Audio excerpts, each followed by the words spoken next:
Hi everyone, Lisa Haven here, and I've got some breaking news or intriguing news about the JFK files that have been released. By now, most of you are well aware that Donald Trump has released some, but not all of the files. I believe there's still 300-ish that have yet to be released. I'm hoping they will let those out. Now, the files that have been released, there's thousands of them. It's going to take a lot of time to go through them, but I have two major things I want to show you right now that have come out so far in those JFK files, and I'll keep you up to date as more information continues to surface. But for starters, a lot of it obviously has been blacked out. Lee Harvey Oswald met with blackout.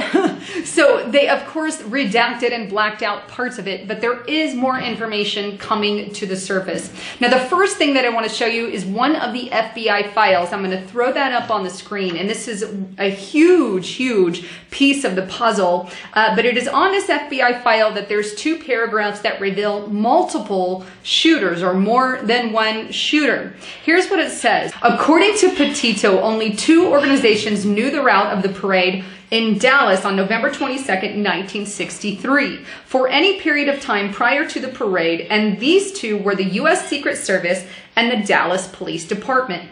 Ruby has insinuated himself into the police department's circle and obtained the route and arranged with Oswald to take the job at the state school building along the route in order to carry out the assassination plot. Petito said the Surgeon General's report on the assassination stated that the first bullet entered the president's throat below the Adam's apple, clearly showing that two persons were involved with the first shot being fired from the bridge across the park way in front of the car. Now, we know Oswald was a little up there and kind of shot from above, but this is in front of the car. And there are multiple reports there is over 6 eyewitnesses' testimony on other files that have been released saying that there was a bullet hole that came through the windshield of Kennedy's car. But to further substantiate this, Petito said there was a bullet hole in the windshield of the president's car. So we have one from up, if you will, and coming through the windshield there as well. And again, like I said, Petito wasn't the only one that had stated that. There were 6 other eyewitnesses and other reports filed via the JFK files that have been released. But more information is coming out, but this is a big bombshell. Now, another bombshell is evidence that the U.S. government, at least at that time, had plans for a false flag attack. No joke. Now, we know Operation Northwoods was one that was planned that was never carried out. Well, here we have another one, Operation Mongoose, that is coming out with the JFK files.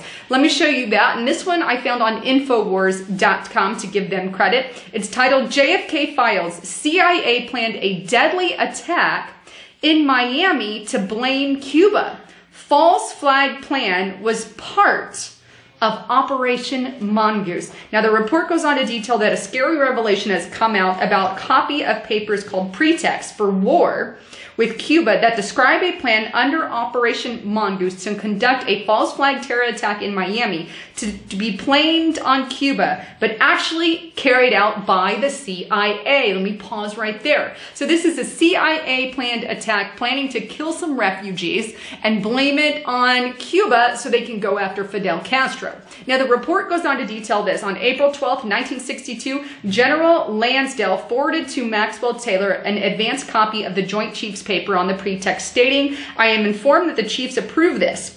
Keep in mind that this is an administration that the Pentagon at the time was fully on board with killing Americans if it allowed them to wage war against Cuba." False flag. We could develop a communist Cuba terror campaign in the Miami area, in other Florida cities, and even in Washington.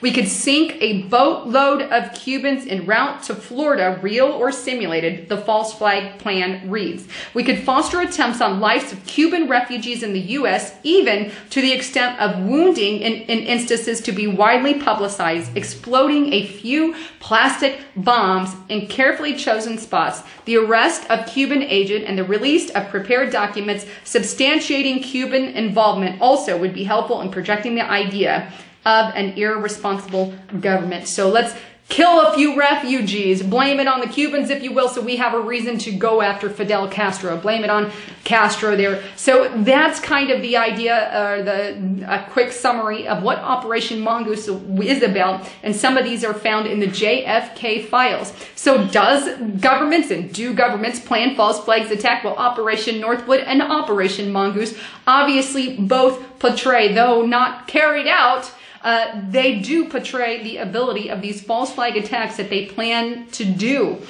So can we say that other false flag attacks have been carried out? Absolutely. We know that they have. September 11th, I believe, was one. And that leaves a lot of us to question what happened in Las Vegas, because there's a lot of puzzles still missing. They're taking information from people, deleting the footage on cameras and phones, only allowing certain interviews and not giving us the information and saying, well, it is what it is. This is what we have for you.